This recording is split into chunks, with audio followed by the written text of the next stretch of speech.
Christmas Eve at the lakeside cabin was supposed to be magical. Twinkling lights danced along the frosted windows, and the scent of roasted turkey filled the air.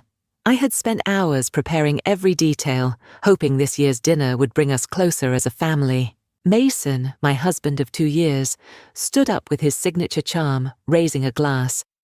"To Dad," he said, nodding to Henry. "Thank you for guiding my career. I wouldn't be where I am without you." Henry beamed with pride. Then Mason turned to his mother. "Mum, thank you for always taking care of me. I hope you stay healthy forever." Eleanor smiled, tears brimming in her eyes. I watched, my heart swelling, waiting for him to turn to me. But he didn't. Instead, Mason set his glass down and picked up his fork, eating as if nothing was missing. I leaned in and whispered softly, "Don't you have something to say to me?" He froze, then slammed his fork onto the table. "A toast should go to someone who deserves it," he snapped. "I've supported you these past 2 years. What exactly have you done that's so special?" I stared at him, my hands trembling. But inside, I was already letting go. I didn't scream. I didn't throw my wine glass like part of me wanted to. Instead, I smiled. The kind of smile that comes from the deepest corner of betrayal. The next morning, I woke up early, packed a small bag, and drove straight to my father's estate. It was the first time I had seen him in nearly 2 years. When he opened the door and saw me, tired, broken, and holding back tears, he didn't say a word.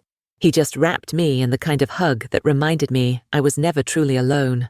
By nightfall, the divorce papers were signed and prepped. And Mason, he had no idea what was coming. You see, Mason had always believed I was just an ordinary woman, quiet, simple, someone who clung to him for financial support. He didn't know that I was the silent majority shareholder of Aurelian Group, the very company he had clawed his way into. He thought I was just Amelia from marketing. He never bothered to question how he went from a junior analyst to an executive in 6 months. That was me. All me. I still remember the first time I saw him.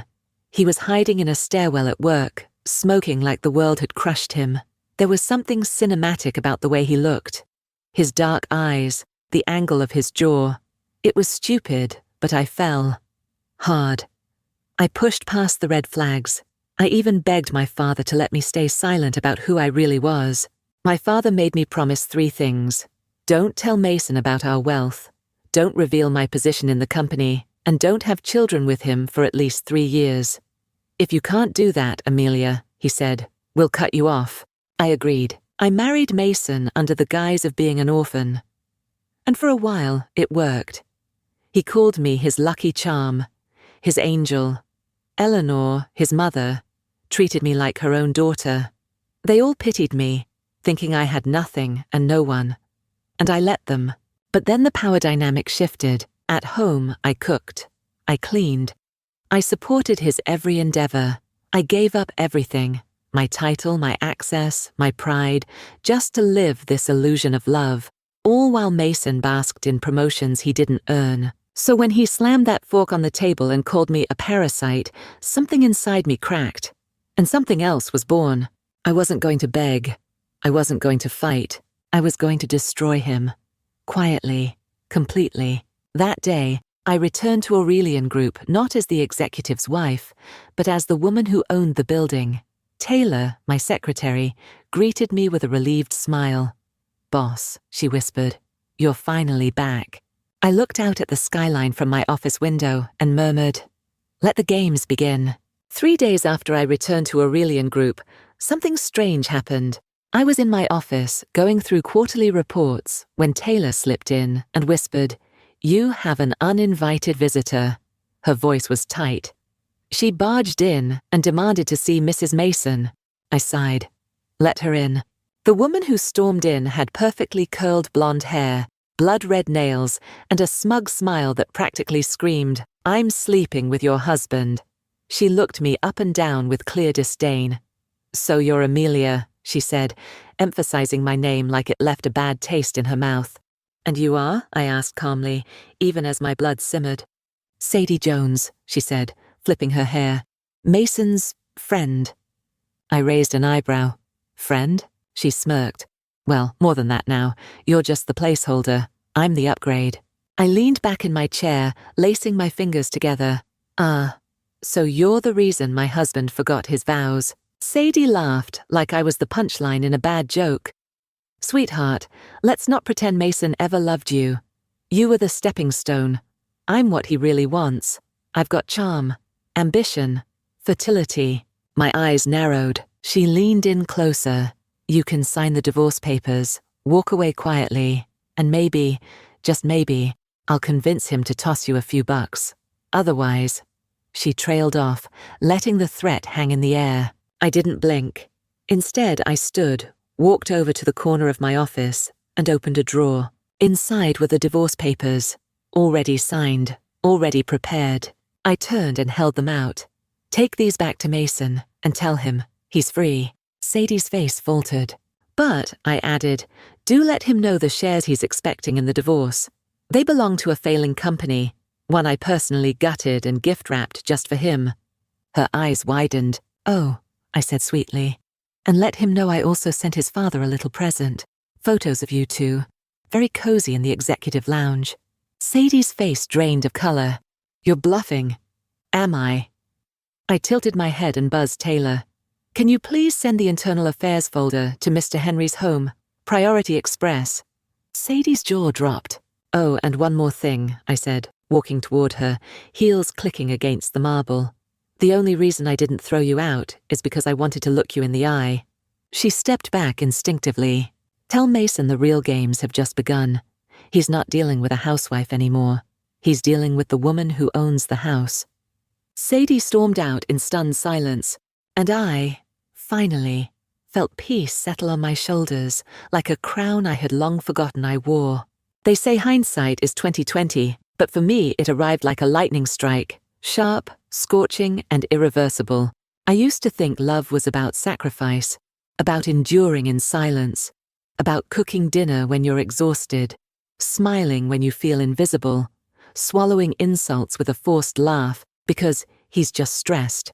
But standing in front of the mirror one cold January morning, I didn't recognize the woman staring back. Her eyes were hollow, her skin pale, her smile gone.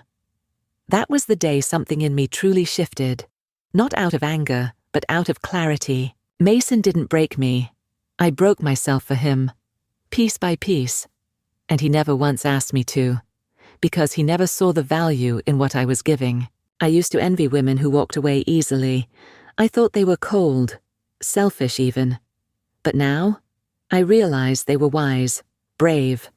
Because walking away isn't weakness, it's the ultimate act of self-respect. After the incident with Sadie in my office, I went home and sat alone in my penthouse. No Mason, no charade, just silence. And in that silence, I didn't feel empty. I felt free. That night, my father called.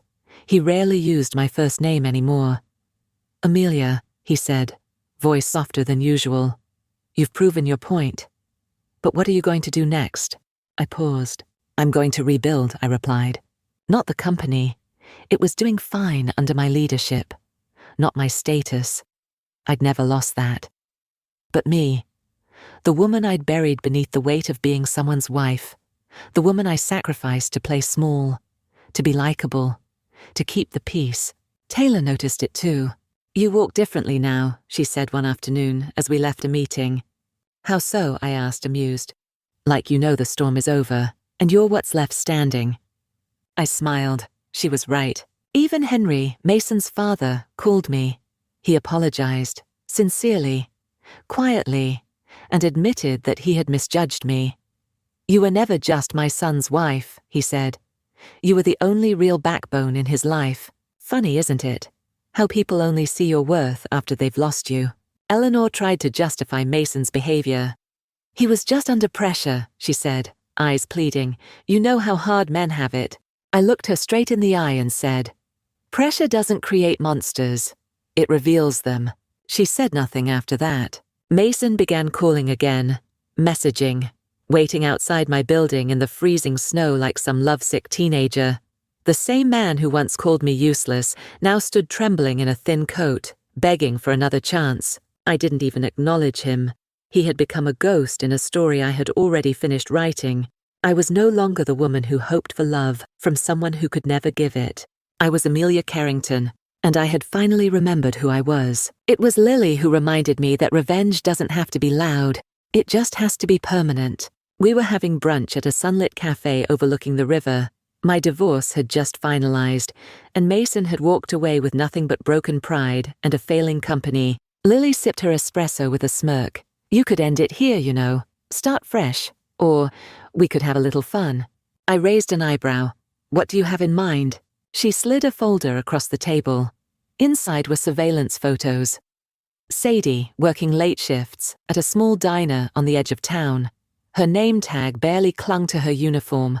Her smile forced, her eyes hollow. The once seductive mistress, now reduced to scraping tips just to survive. Word is, Lily said, she's still clinging to Mason. They're broke. She's pregnant. He's spiraling. You've taken everything except their hope. My fingers grazed the photos, and for a moment I almost pitied her. Almost. That's when it hit me. The true opportunity wasn't to crush them further. It was to rise, unapologetically. Not just from the ashes, but above them. I decided to leave the corporate battlefield to my father for a while. Instead, I boarded a plane to Geneva and enrolled in an executive leadership program. I studied international markets, mergers, digital expansion. Every class, every connection I made became a brick in the empire I was preparing to build. 6 months later, I returned. Not as Amelia, the ex-wife. Not even as Carrington's heiress. I came back as CEO. My father didn't even flinch. He handed me the keys to Aurelian Group with a half smile and a glint in his eye. Don't build it for me, he said. Build it for yourself. And I did. I restructured our holdings, cut dead weight, and brought in young, hungry talent. Within the first quarter, we outperformed every major competitor in our sector. I launched an initiative to support female entrepreneurs because I knew firsthand what it felt like to be dismissed. And Mason? He watched it all unfold from the outside. He tried to reach me once more, an email with the subject line, "Maybe we could meet." I didn't open it. I didn't need closure. I had already won. The real power wasn't in making him pay. It was in knowing that I didn't need to anymore. I had everything I needed: respect, purpose, clarity, and above all, I had me back. One night, Lily and I toasted champagne on the rooftop of our newest office tower. "To the woman who gave everything to the wrong man," she said. I clinked glasses with her and took it all back. Growth didn't come all at once. It wasn't a dramatic montage or a single defining moment. It was slow, raw, and often painfully quiet. I remember standing in the elevator one morning, headed up to the 58th floor, my floor, when I caught my reflection in the mirror. Gone was the meek, uncertain woman who used to ask permission just to exist. The woman staring back wore power like perfume, subtle but undeniable. And still, I felt the ache of who I used to be. Healing, I learned, is never linear. There were nights I lay awake, wondering if Mason had ever loved me. I'd remember the early days, his laughter, the way he used to kiss my forehead like I was precious. And I'd ask myself, was that all fake, or did something real just rot along the way? But Lily once told me, some people love the idea of you, not the reality of you, especially when your reality outgrows their ego. That hit hard. So I stopped searching for answers in his past and started planting seeds for my future. I began mentoring younger women in the company, ones who reminded me of myself before the scars. I made time for long walks, solo vacations, nights filled with books instead of battles. I reconnected with my mother. I took my father to dinner and listened to him as a man, not just a mogul. And somewhere along the way, I forgave myself for staying too long, for believing too hard, for shrinking to fit into a man's small idea of what a wife should be. Taylor, my assistant, once told me, "You don't just lead this company, you lead by being real." That meant more to me than any award. One rainy afternoon, as I reviewed our expansion plan into Europe, I saw Mason again. Not in person, he was just a name on a failing business acquisition list, one of the many companies falling into debt, desperately seeking investors. His name had become a cautionary tale in boardrooms. He had potential once, but he thought shortcuts, charm, and betrayal would carry him further than substance. They didn't. And Sadie? She vanished from headlines quickly. Another social climber who overplayed her hand. I heard she worked part-time at a boutique, juggling a baby and overdue rent. Karma didn't need my help. It worked on its own time. As for me, I didn't need to gloat. I had outgrown revenge. I was no longer trying to prove Mason wrong. I was proving myself right, and that, more than power, more than position, was the truest victory, because I had walked through fire, and I hadn't just survived. I had rebuilt from the ashes, stronger, wiser, untouchable. There's something poetic about the way life comes full circle. Not long ago, I was just a woman sitting silently at a Christmas dinner, wondering why the man I loved couldn't see my worth. Today, I walk through glass towers bearing my name, and the only silence I hear is peace. People often ask me if I regret it. Falling for Mason, giving so much of myself to someone who didn't deserve even my shadow. My answer surprises them. No, I say, because losing myself in him was the only way I could find this version of me. There's strength you don't know you have until it's the only thing left. And the woman I am today was forged in that darkness. I no longer shrink myself in rooms full of men. I no longer explain why I choose work over marriage, ambition over comfort. I've become my own compass, guided by clarity, not fear. One afternoon, Lily and I sat on the terrace of my Manhattan penthouse, watching the city move beneath us like a living map. "I'm proud of you," she said. "For what?" I asked, sipping my tea. "For not becoming bitter. For not letting them turn you cruel." That made me pause, because she was right. It would have been so easy to become hardened, to make every decision from spite. But I didn't. I chose growth. I chose purpose. I chose me.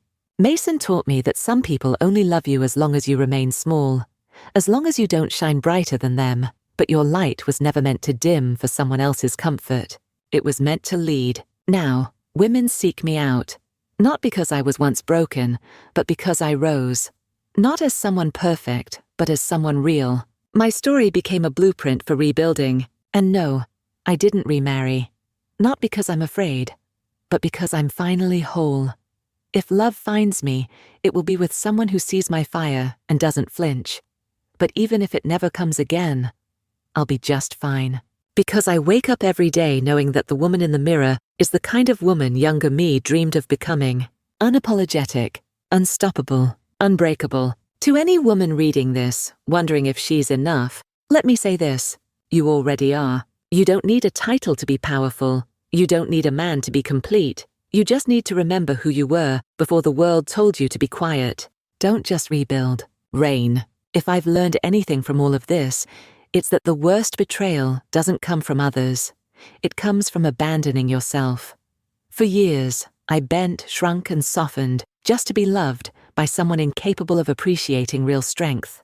But life has a way of teaching you who you are through the storms it throws at you. I used to think walking away was failure. Now I know it's freedom. The moment I stopped asking, "Why me?" and started asking, "What now?" was the moment everything changed. Heartbreak didn't destroy me.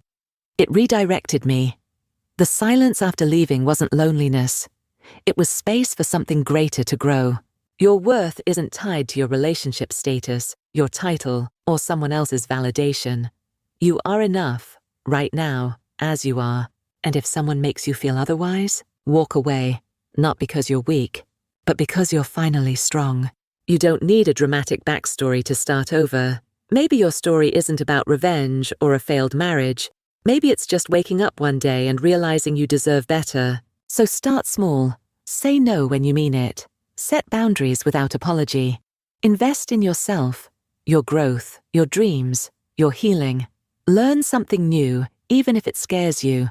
Walk into a room like you belong there, because you do. And most of all, stop waiting for permission to live fully. No one's coming to rescue you. You are your own rescue.